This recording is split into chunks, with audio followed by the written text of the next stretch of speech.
It's just rooms. Okay, so then this is a little bit the same, or I just.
These windows are good.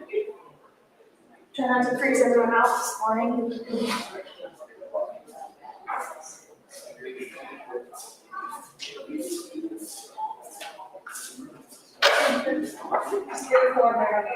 Yes, we'd like to be just like a session, we have a timer. Time. So the time, so GPM. Yes. Did I say? No, I was just like, am I? No, the time. Okay, there it is.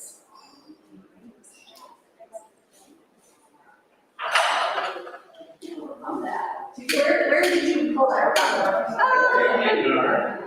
Shelf right by the, yeah, okay, okay. There's one for Wednesday too. Okay.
announcement. I understand that there is a Subaru Impreza, black Subaru that maybe the kind of left in neutral. We've already taken care of it. It's taken care of. Okay, I heard that it was still rolling around. Please have a seat and turn to page 2 in your liturgy books.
Gata of atonement,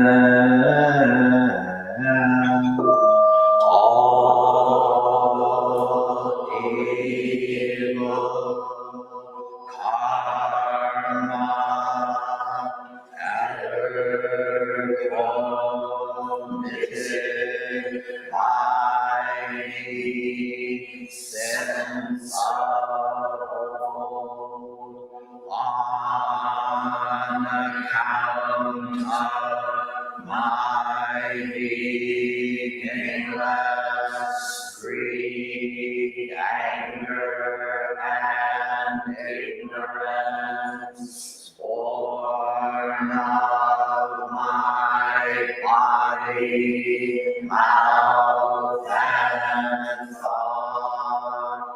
Now I atone for it all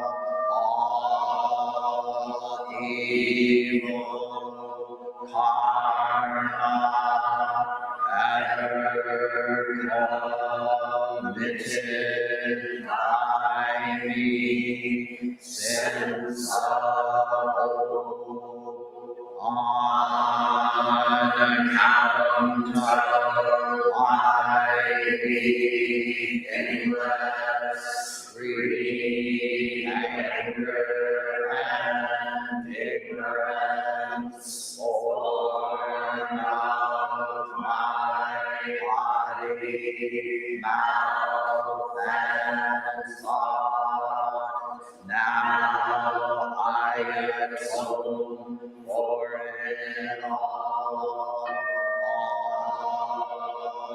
evil karma ever committed by me since of old, on account of my beginningless greed, anger, and ignorance, born of my body, mouth, and thought.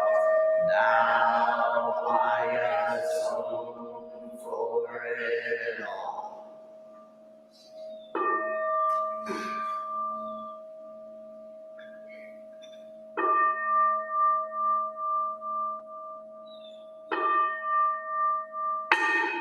Nikaya 3 Refuges,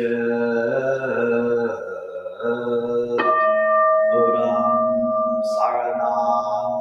gacchami. Buddham saranam gacchami. Dhammam saranam gacchami. Dhammam saranam gacchami. Sangham saranam gacchami. Sangham saranam gacchami. I take refuge in Buddha. I take refuge in Buddha. I take refuge in Dharma. I take refuge in Dharma. I take refuge in Sangha. I take refuge in Sangha.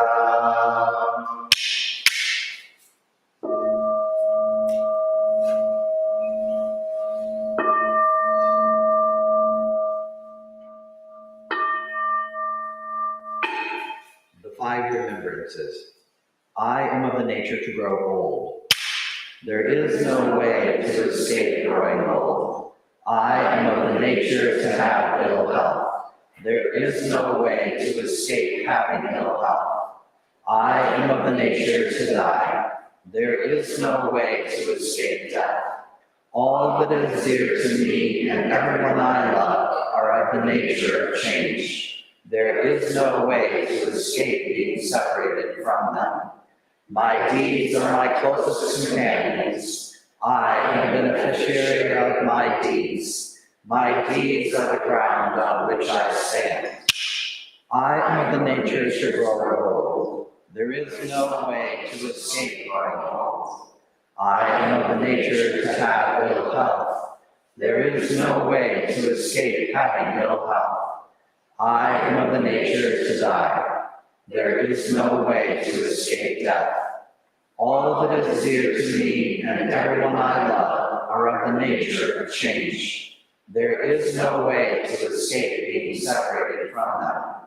My deeds are my closest companions. I am the beneficiary of my deeds. My deeds are the ground on which I stand. I am of the nature to grow old. There is no way to escape growing old. I am of the nature to have ill health. There is no way to escape having ill health. I am of the nature to die. There is no way to escape death. All that is dear to me and everyone I love are of the nature of change. There is no way to escape being separated from them. My deeds are my closest companions. I am the beneficiary of my deeds. My deeds are the ground on which I stand. This precious human life, rarely encountered, is easily lost. Now that I have life and opportunity, may I practice the Dharma wholeheartedly.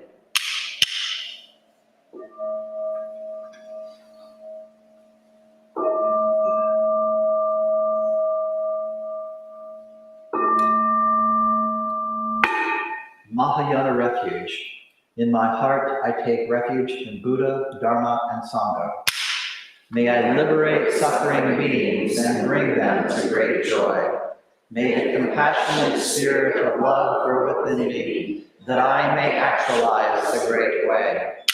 In my heart, I take refuge in Buddha, Dharma, and Sangha. May I liberate suffering beings and bring them to great joy. May the compassionate spirit of love grow within me, that I may actualize the great way. In my heart, I take refuge in Buddha, Dharma, and Sangha. May I liberate suffering beings and bring them to great joy. May the compassionate spirit of love grow within me, that I may actualize the great way. Invocation of the lineage. I give thanks for the guidance of my teachers.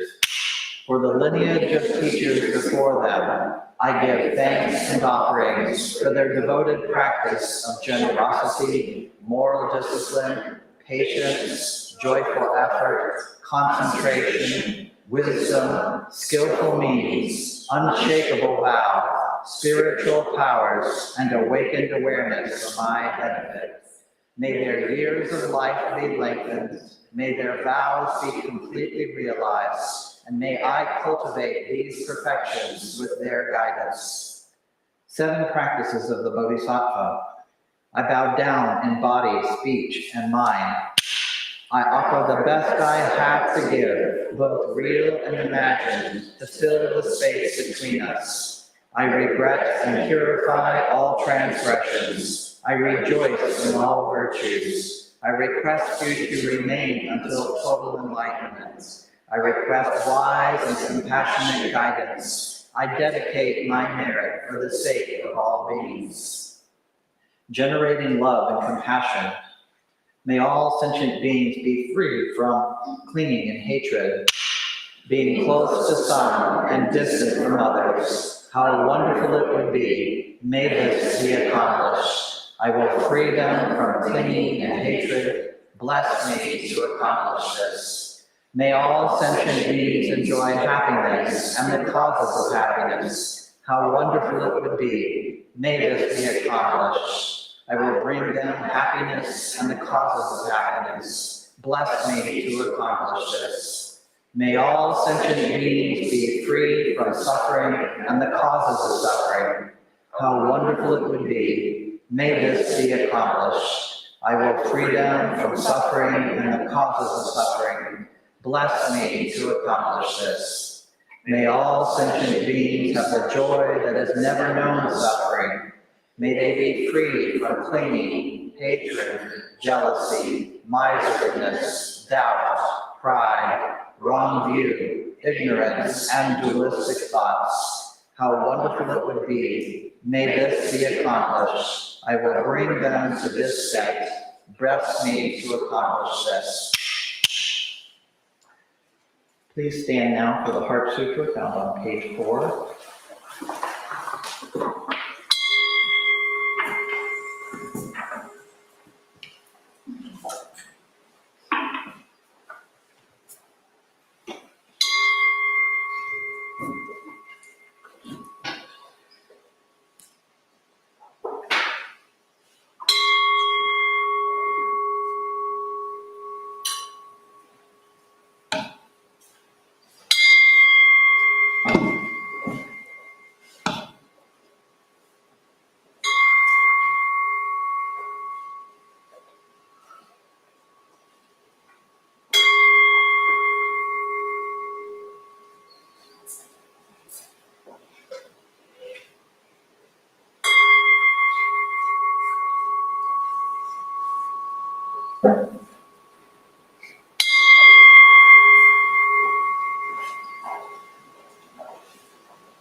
Great Prajna Paramita Heart Sutra. Avalokiteshvara Bodhisattva practicing deep Prajna Paramita clearly saw that all 5 skandhas are empty, transforming all suffering and distress. Chariputra form is no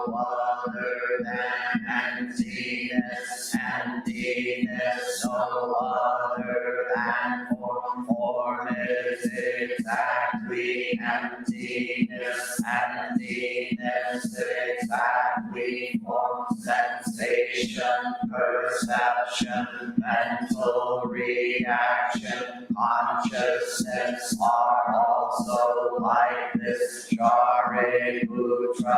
All things are essentially empty, not born, not destroyed, not stained, not pure, without loss, without gain. Therefore, in emptiness there is no form, no sensation, perception, mental reaction, consciousness, no eye, ear, nose, tongue, body, mind, no color, sound, smell, taste, touch, object of thought, no seeing, and so on, to no thinking, no ignorance, and also no ending of ignorance, and so on, to no old age and death, and also no ending of old age and death, no suffering, cause of suffering, cessation, have no wisdom, and no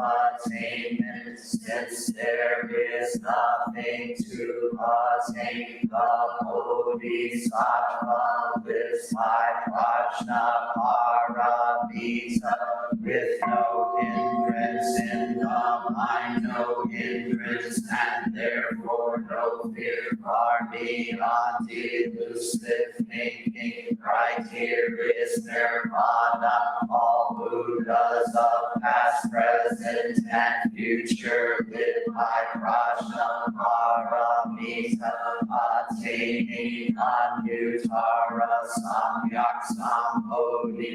Therefore know that prajna paramita is the great sacred mantra, the great vivid mantra, the unsurpassed mantra, the supreme mantra, which completely removes all suffering. This is truth, not mere formality. Therefore set forth the prajna paramita mantra, set forth this mantra and proclaim Gate para, Gate parsam, Gate bodhisattva, Gate para, Gate parsam, Gate bodhisattva, Gate para, Gate parsam, Gate bodhisattva. Infinite realms of light and dark convey the Buddha mind. All that is and we ourselves come forth in perfect harmony. We offer this sincere and devoted practice for the many beings of the 6 worlds, and dedicated in grateful thanks to the strength and sound practice of the great Heartland Sangha and its teachers. May our virtuous actions be clear from all interferences, and may our vows be fully realized. We also dedicate the merits of our practice to those affected by injustice, cruelty, calamity, and war. We especially dedicate these merits to Cindy, Roger, Debbie, Jigan, Wayne, Molly, Sokai, and Stephen. May they have peace and healing. And to Michael, Mallory, Dick, Graham, and Griffin at the time of their death. We also dedicate these merits to those whose names we hold in the silence of our hearts, as well as those whose names we now voice aloud.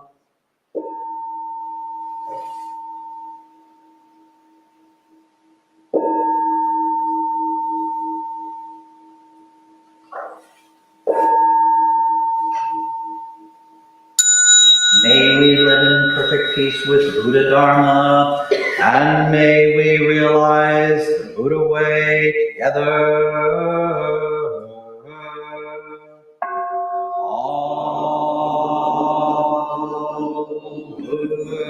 Buddhas throughout space and time, all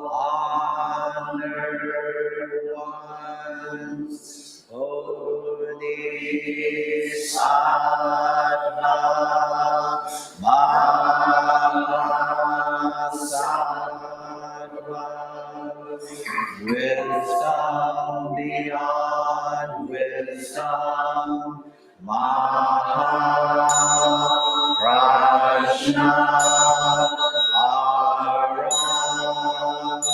Aramika.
Kids and Dharma school teachers, please adjourn now for Dharma school. Everyone else, please prepare yourselves out.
please stand for walking meditation.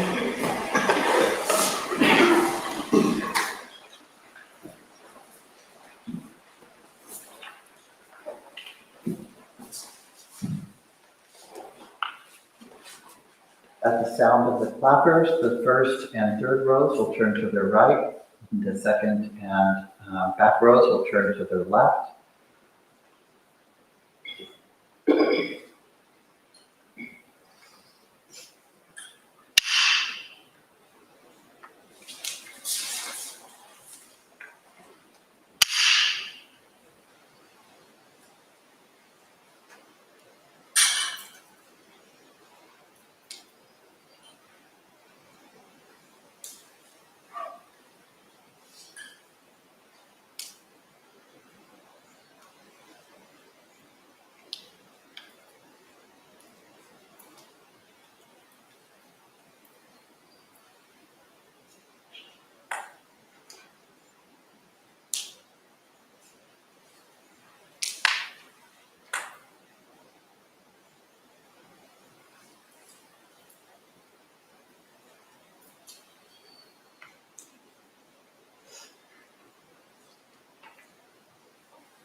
We will now recite the Song of Covenant, which is found on page 8 of your liturgy book.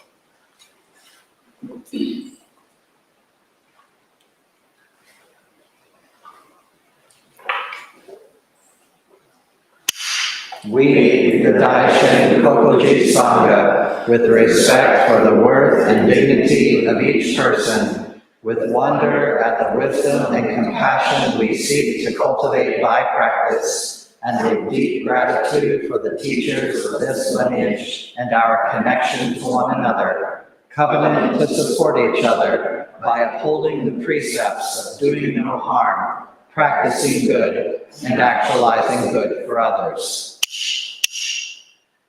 Please have a seat for this morning's talk. Sit comfortably and sit facing our teacher so that you can make eye contact. In a moment, we will be reciting the Gatha on opening the sutra, which is in your liturgy book on page 8.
I'd like the high seat assembled, please. If someone could take this and set the cushion on the floor. It should sit right on top.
Gata on opening the sutra.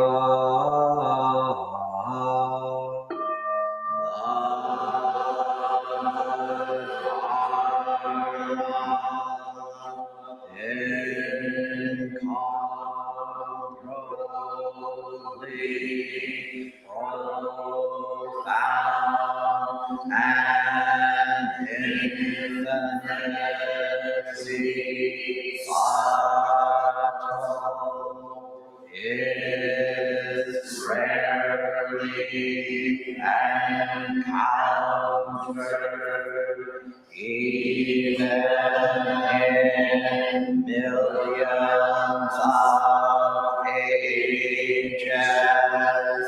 Now we see it, hear it, receive and maintain it. May we completely realize the Tathagata's true meaning. Good afternoon, everybody. Thank you very much for being here.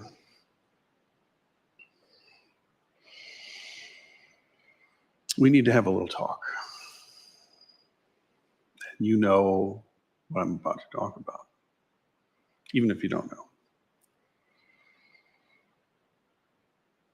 Perhaps a difficult conversation, but a necessary one. I encourage you to stay with the conversation that's about to happen. Perhaps like me, you've noticed world events. Perhaps you've seen the terrors.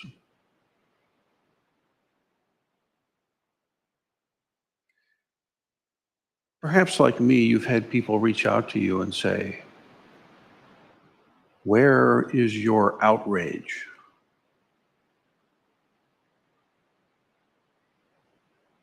For myself, you're a public figure. How dare you not be expressing your outrage at these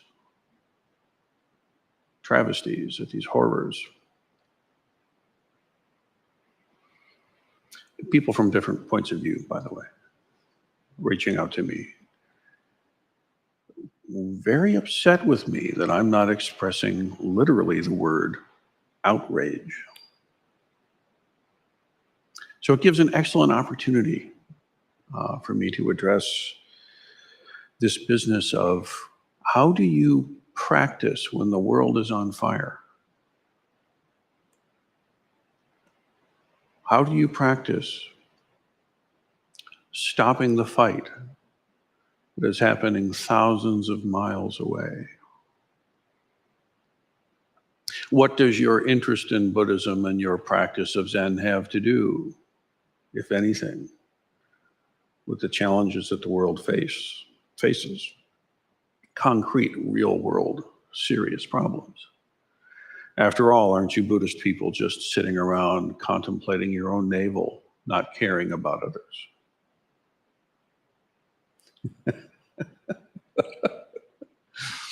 How did you know?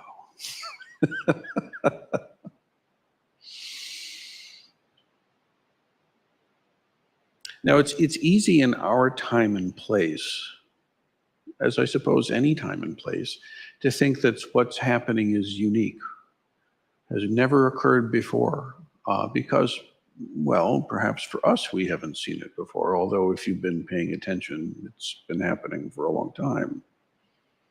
There are some unique features to our particular day and age that maybe don't have direct analogs, not precise analogs to earlier times. For example, I think a catalyzing event actually was the O.J. Simpson moment. How many here remember that, when O.J. Simpson's vehicle was fleeing? Yeah, I remember that. Does anybody know when that was? 92-ish, something like this? Yeah, that sounds about right. Why is he talking about that? Well, let me connect the dots for you. Before 92, I mean, if you're too young to know this, let me just say that the news was something that happened in very small slots of the day. You know, the 6 o'clock and maybe the 10 o'clock or 11, that was it. You know, the weather, what was happening. But when that O.J. Simpson thing happened, something that had not happened before suddenly was happening. And that's that there was this live coverage. Do you remember there was a helicopter? There he is, there's the car. And it was like in the movies or something. And you know what happened? A lot of people watched. Now that hadn't happened before. It's hard to know these moments when they're actually occurring, how significant they are. And someone might reasonably argue the moment I'm pointing to really isn't relevant, but I think it is. Because one of the results of that moment was that certain business interests said, you know, that was a lot of eyeballs. Did you see what happened to our ratings when that was going on? People like that. And after a little while, we started to have something that was new, which is the 24-hour news cycle. Now, if you're of a certain age, you have never been in a world that wasn't suffused by that, whether you pay attention to it or not. The culture you're in is imbued in it. Okay. And of course, there's not that much news to say, honestly. I mean, you can cover it pretty quickly. So what ended up happening was opinion, right? So on the news channel, there's all these opinions, and it turned out that the more scary and crash-like and the more people watched.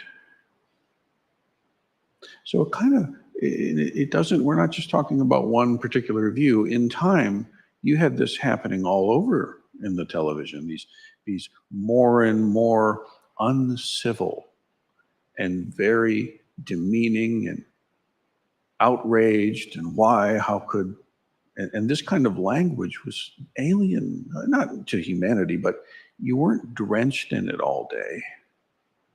And you know what? People loved it.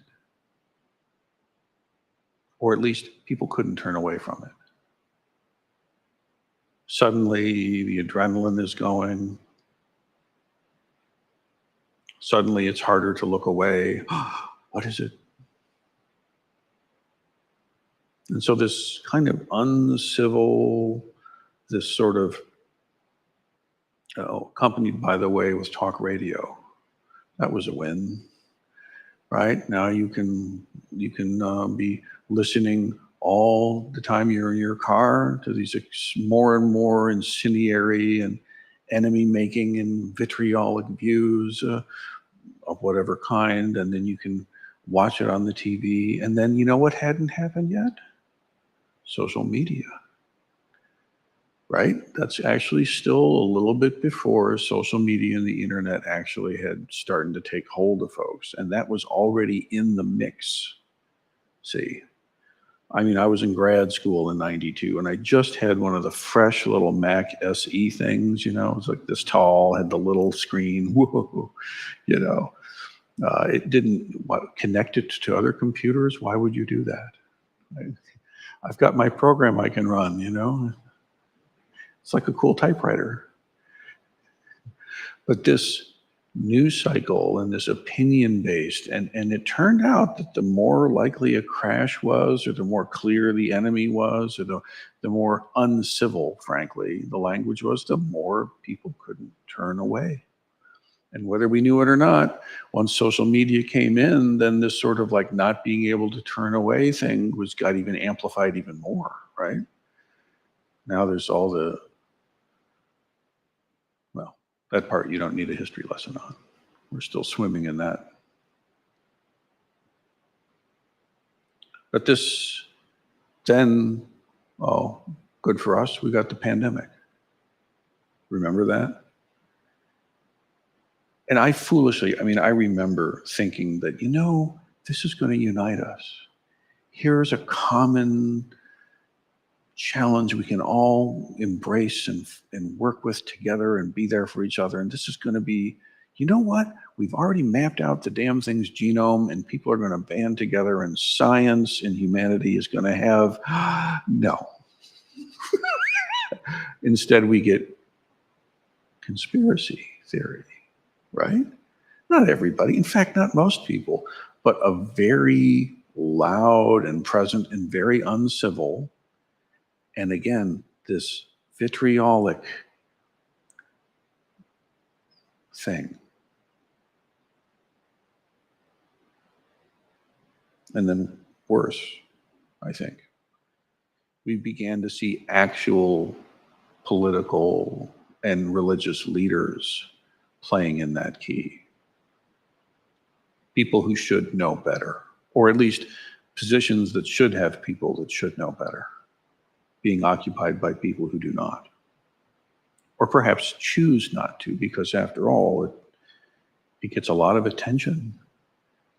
It generates a lot of buzz. The name of this great one is everywhere now. And, it seems like the more fearful it is, the more antagonistic it is, the more, and money is not separate from this, right?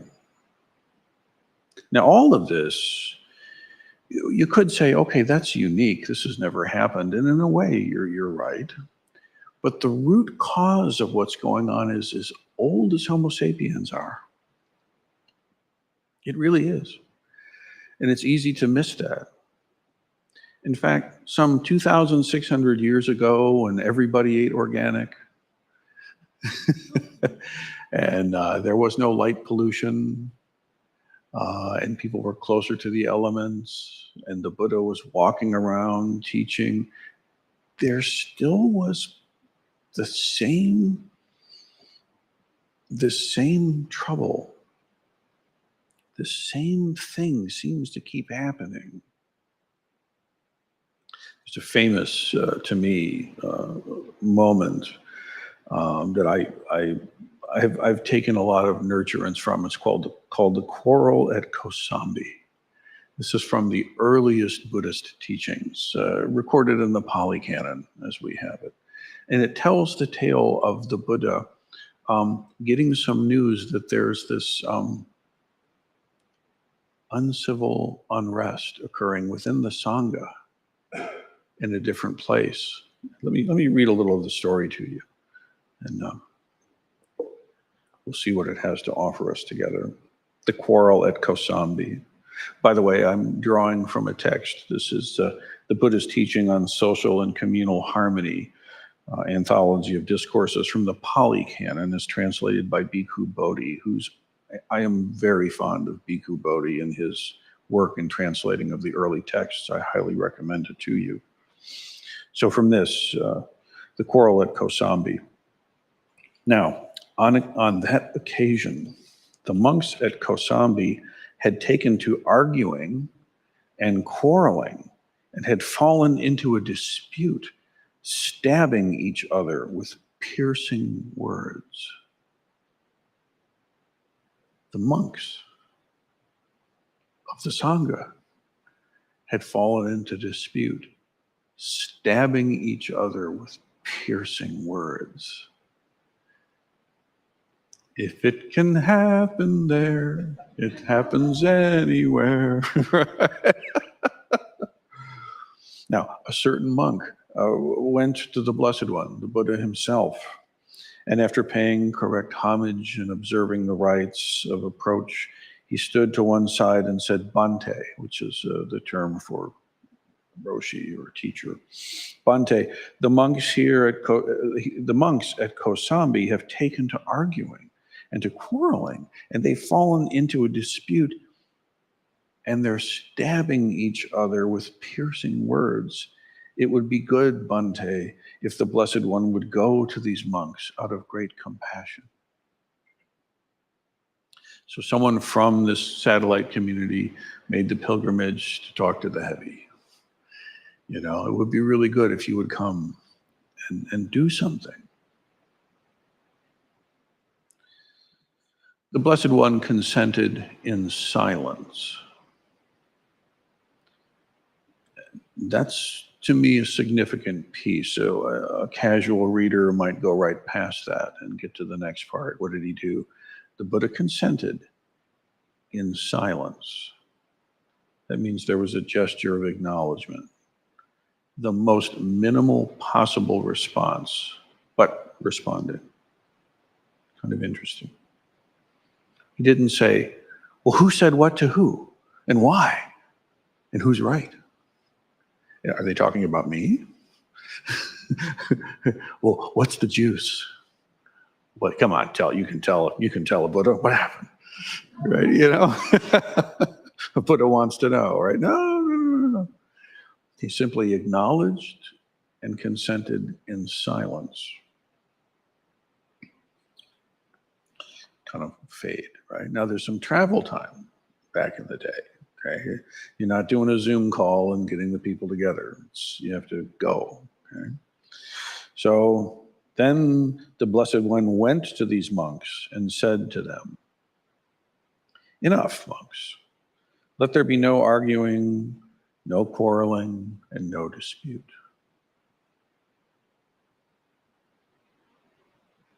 That was the response. Enough. Let there be no quarreling, argument, or dispute. Notice, do we have record of the Buddha? Now you tell me your side, or now you tell me your side. Well, now I'm going to decide what side is the. He's not playing that game. He's not getting into that. Obviously, there are sides. They're not just doing that for fun.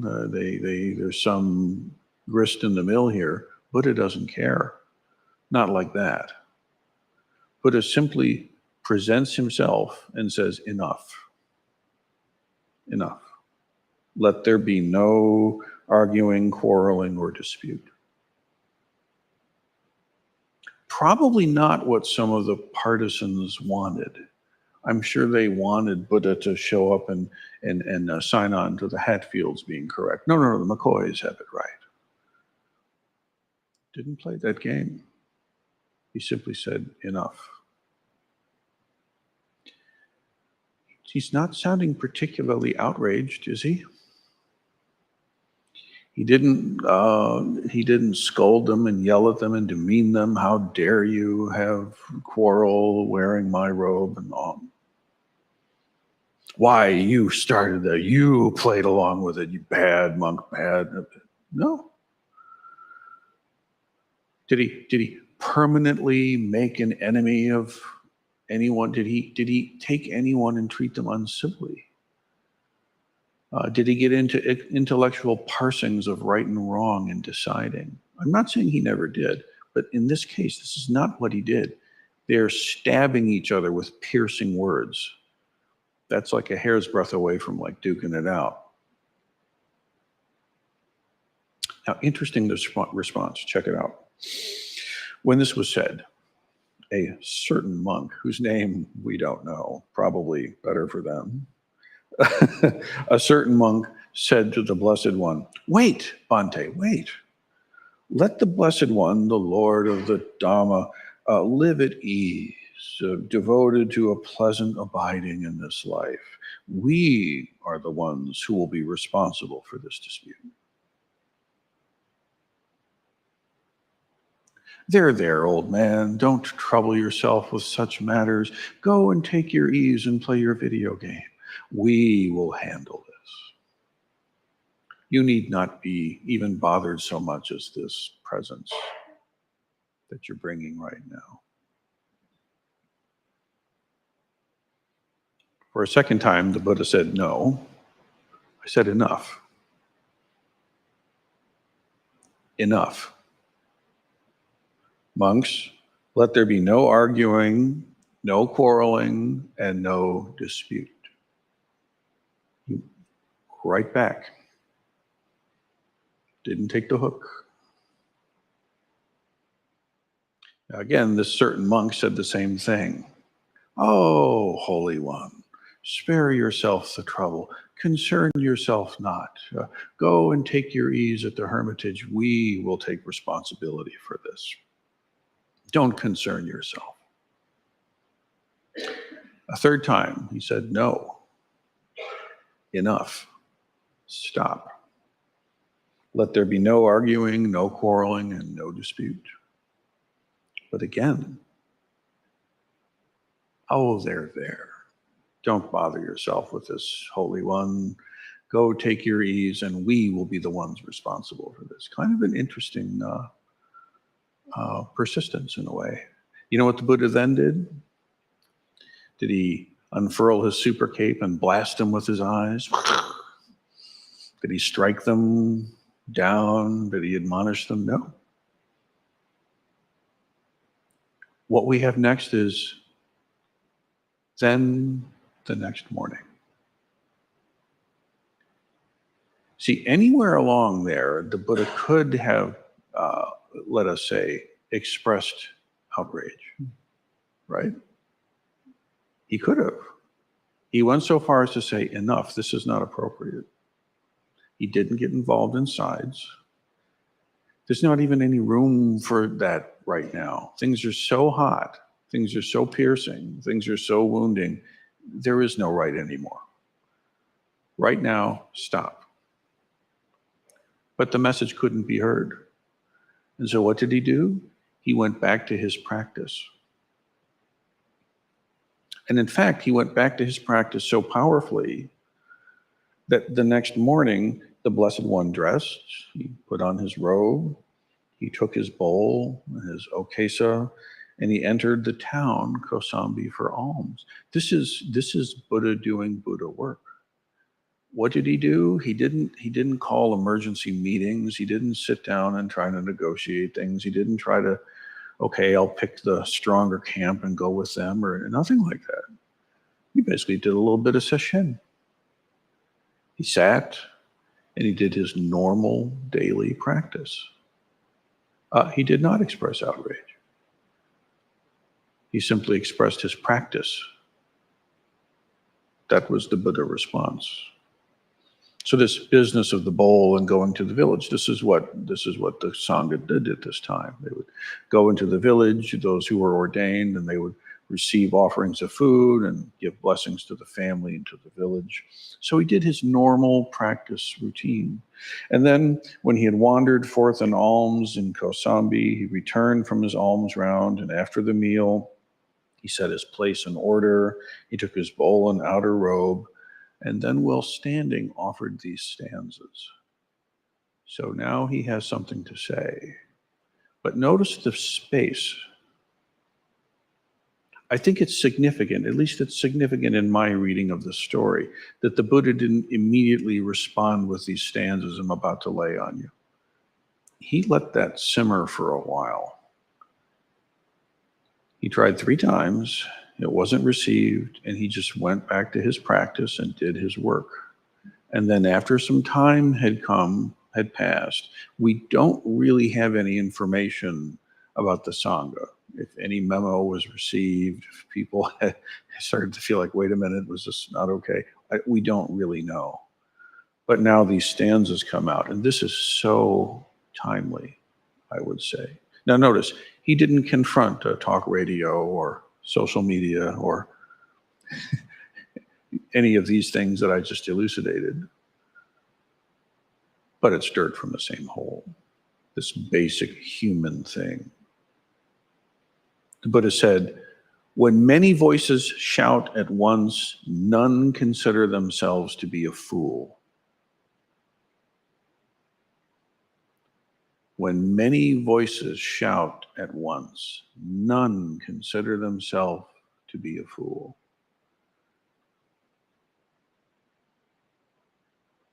You know, it was one of the strategies of the Nazis to forego these small gathering of intellectuals where you could actually have question and answer. Oh, no, that doesn't work. We need big rallies, big ones, and make everyone go and have the big things and all this stuff and the rah, because thousands of years earlier, it was noted, when many voices shout at once, none considers the error of their own ways. Right? That group herd mentality thing just kind of takes over. That's not new. There's nothing new about that. Just because it happens to be a Substack thing or a Facebook group, it's just the same thing. It's many voices shouting at once. None considering what they're actually saying. Though the Sangha is being split, none think themselves to be at fault. For those who've taken the precepts, you will have pondered this. Do not disparage the three treasures business. That comes right from the very beginning, folks. And of course, the Sangha is not just those of us lucky enough to be practicing together. It's not even just those who would self-identify as Buddhist. It's all of our human family. And not just the humans.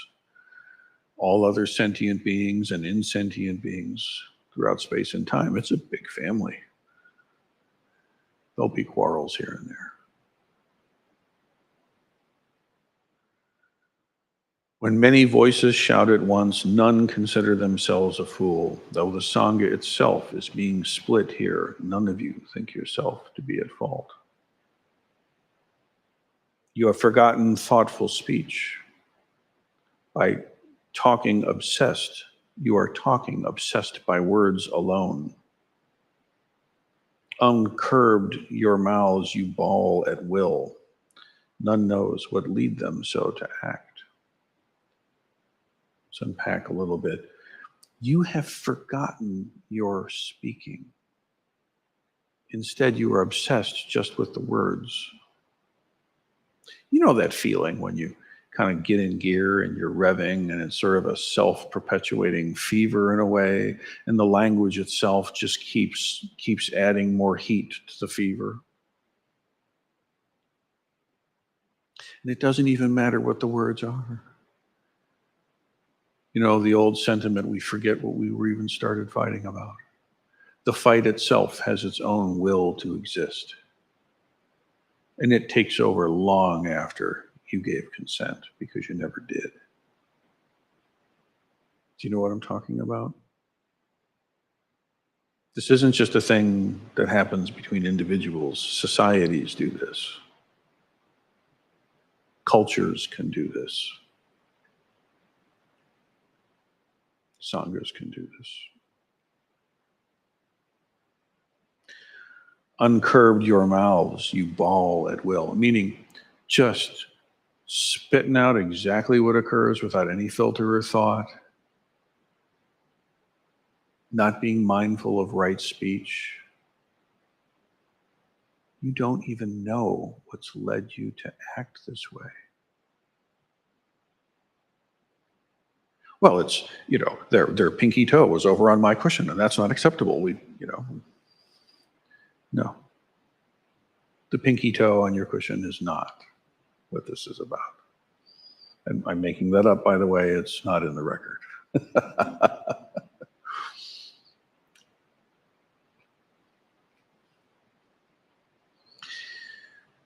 This person abused me. That person struck me. They defeated me. They robbed me. In those who harbor thoughts like these, enmity will never be ended. But they abused me. They struck me down. This is unjust. This is unfair. They defeated me. They robbed me. They stole what's mine. In those who, now listen to this, who harbor thoughts like these, who cling to thoughts like these, who savor the dark, the anger that those thoughts foment in you. It's not saying don't address injustice. Injustice needs to be addressed, damn it. This is not what the Buddha is saying. The Buddha isn't saying, oh, don't care, be a doormat. That's the way to enlightenment. No. But he's speaking very specifically. How is it that you've so lost contact with what you're actually doing that these words have taken your mind over like a virus or a meme, an algorithm that's running of itself?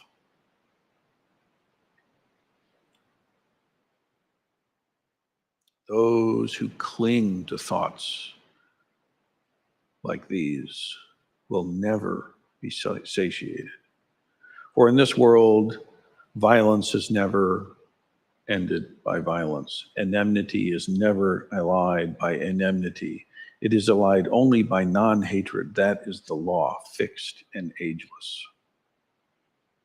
Now, those who may have listened to or studied the Dhammapada will recognize these words.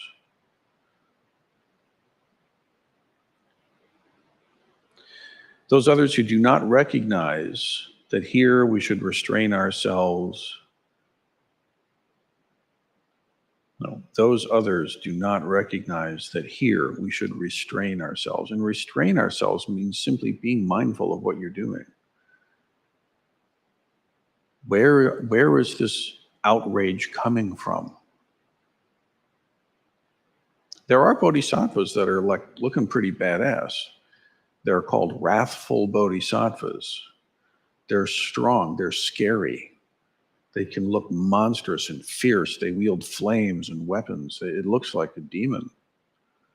But it's a bodhisattva of compassion expressing wrathful form. So it's not like there's never room to be severe or strong. That is not what's being said. But when the Sangha is hurting itself with piercing words, and by the way, I'm not saying that that's happening in our Sangha. I'm just using this to address the world, in case you're wondering. Maybe you are and I don't know it. Well, take it to be your lesson. But it's talking about our whole human family doing this and piercing with more than just words. Same lesson, though. What's the root of this? Is it really social media? Is it really a particular politician or religious leader or show? Is that really the source of this? Will it really change if we just, if that person passes away or something? No. It's far deeper than any particular person. It's mind itself where this disease takes root. The Buddha went on to say, monks, there are 6 roots of disputes, and we'll talk about just this one. Here, a monk is angry and hostile. Dare we say, outraged. Okay? When a monk, when a practitioner, when you, when we, when I am angry and hostile, they dwell without respect and deference towards the teacher, towards the Dharma, and towards the Sangha. Buddha, Dharma, and Sangha, those are the 3 treasures. Those are the refuges. And they do not fulfill their training. They do not practice like the Buddha did when he was confronted with this difficult conversation that didn't resolve. What did he do? He practiced. Such a person carries a dispute into the Sangha that leads to the harm of many people and the unhappiness of many people, to the ruin, harm, and suffering of devas and humans. If, monks, you perceive any such root of dispute either in yourselves or others, you should strive to abandon this evil root of dispute. In other words, it doesn't matter how just your cause is. If you're coming from hatred, you can't be doing any good, even for the just cause, which needs good to be done. How do you, in fact, do good? You can't, well, when we come from hate, the result will never be anything other than more hate. And this hatred comes on like a fever. You can't even feel that it's there, really. And then once you can feel it, you're acclimated to it, and it feels like you're powerful or righteous, or you're doing the right thing. But don't be fooled. What is the root of that? If you do not perceive any such root of dispute, either in yourselves or others, then you should practice so that this evil root of dispute, this anger and hostility, this outrage, you should practice so that it does not emerge in the future. In other words, even if it's not acute, don't be fooled and don't go to sleep. Pay attention. Wield your mind and your heart and your body in a way that this root of outrage and fear doesn't have room to grow.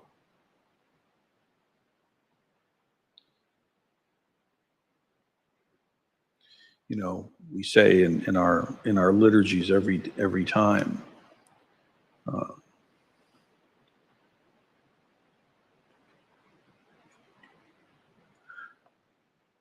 may all sentient beings be free from clinging and hatred, being close to some and distant from others.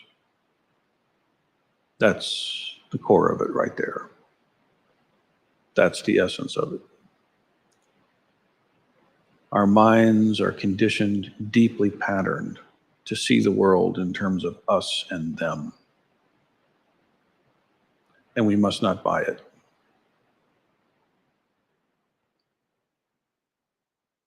I mean, how do you stop a fight that's happening 1,000 miles away?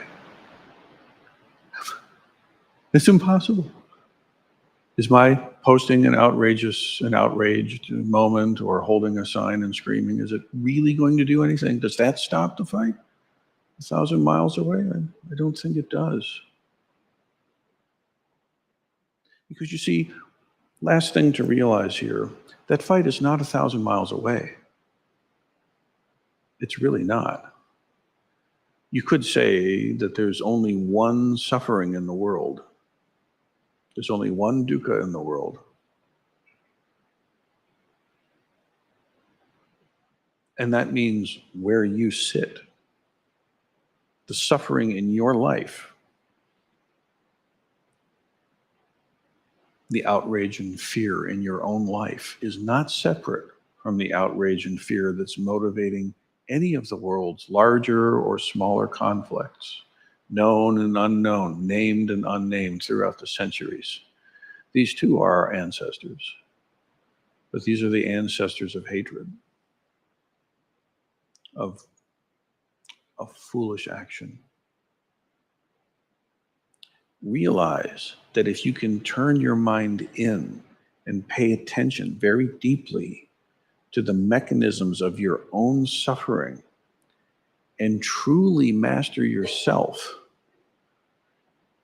truly, if you can resolve the fight inside here, even in the midst of a world that's churning and burning and full of injustice and cruelty and calamity and war, even in the midst of those, it always has been so. Don't let that be an excuse. In the midst of such a world, now, dear one, take care of your practice. Even more so, turn up the intensity of your compassion for yourself, for those close to you, for the neutral, for those distant, for those unknown, and for those, yes, who appear as antagonists in our world. Because I can't throw a compassion bomb over there and have them all suddenly be nicer. It doesn't work that way. Only destruction works that way.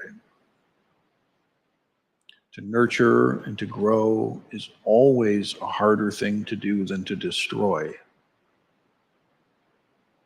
You can spend years cultivating a garden, and then you can just cut it all down in an afternoon. So, fear not, right? Just because the samsara of the world has a new expression, it's not really that new. Let it be fuel for you and me and all of us to really take our practice seriously. And when you sit on that cushion, really do the job. If you don't have your own equanimity, you are not able to be of use yet in the way that the world needs. In the same way that if you're not a strong enough swimmer with the right skills to be a lifeguard, all you're going to do is swim out there and drown alongside them. You ain't helping anybody. The company doesn't give any comfort. Not in that situation. Instead, train yourself, become a strong swimmer, Know how to navigate your own personal wars with yourself, right? And in doing this, you actually are resolving. Coming from this place, you can discern wisely real action that can make a difference. The Buddha had to wait a while. His first attempt failed. The Buddha failed. He went in with his first attempt. It was met with stubborn resistance thrice. He backed off. He went back to his practice. He did his normal routine. After he had integrated, he came out and now had a different response. This one perhaps landed. So do not mistake the Buddha's teaching to say, just be passive, be a victim, don't care. It's not about that. It's about really coming from that heart of wisdom and compassion based in equanimity. So for the sake of all beings throughout space and time, but particularly those beings right now, all over the world, not just, maybe the top of our tongue is the Ukraine and the Middle East conflict. There are others. For the sake of all beings throughout space and time that suffer injustice, cruelty, calamity, and war, may we realize ourselves for the benefit of all beings, may it be so. We'll now conclude with the Bodhisattva vows. Pardon? Okay, Kokai, can you...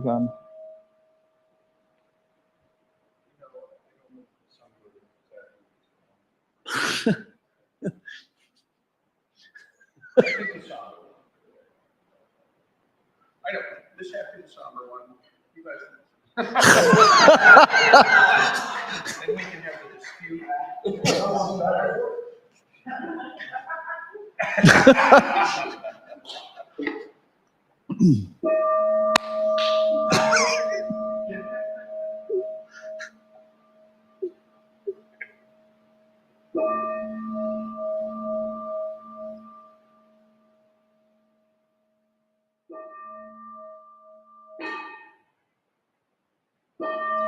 Beings are numberless.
Somber guys won.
Thank you, everyone. That concludes our service for today. I'm sure we have some announcements.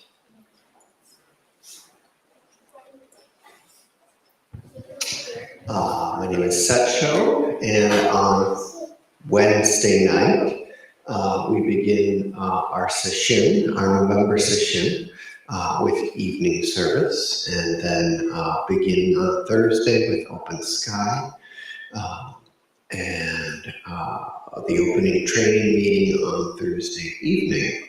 So if you are registered, please see your email. There's some notes from Kaishin and I who will be serving as your cantos.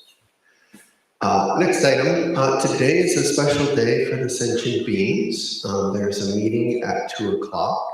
If you saw the Facebook post, or maybe you didn't, we have a kitchen restoration crew, which is a wonderful way to kind of bring that paramita of generosity into your practice, into the heart of the temple, the very kitchen that nourishes us all. So raise your hand if you've already volunteered. Hannah, Isa, Chika, Kaishin, Enyo, and Jason. Jacob, that's right. And oh no, not you. Did you volunteer too, little guy? Okay. Yes. Good. See, if he can do it, the smallest of us all can do it. Good. Thank you so much for that. The beans really appreciate that, so that we can go have our meeting. And if you are interested in getting more involved in this heart of generous practice that is our kitchen, please see me after service. Hello, everyone. Just 2 announcements. At the end of the session that Reverend Setcho was talking about, we will be closing up our Ango. So that will conclude with big ceremony, Ango closing, Dharma combat. Beautiful new elements are unfolding as well. So plan to be here, even if you can't make the session next Sunday. Also today, at the same time that our wonderful beings are meeting, Reverend Kaishin and I are offering Zendo Foundations and Liturgy Basics class from 2 to 4 here in the Zendo. It's aimed at newer members, newer visitors, learning how to navigate the space and take your seat and take your place for liturgy. Everyone's welcome also to come for a refresher.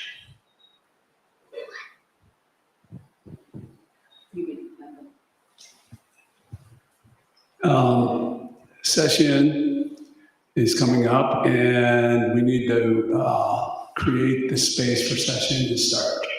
So on Wednesday from 3 to 6, there's going to be a Samu opportunities for creating the space for session to happen. And there's lots of fun stuff involved in that, like creating the Zendo, covering up the books out there, a bunch of cool things. So from 3 to 6 on Wednesday, we're going to be doing that. So if you can, come and lend your hand to that project.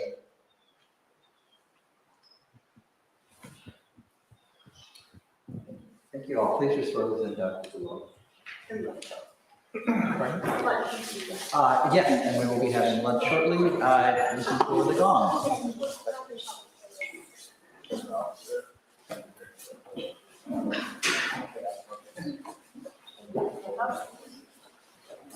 I don't know about that's the order, because even the order. Yeah.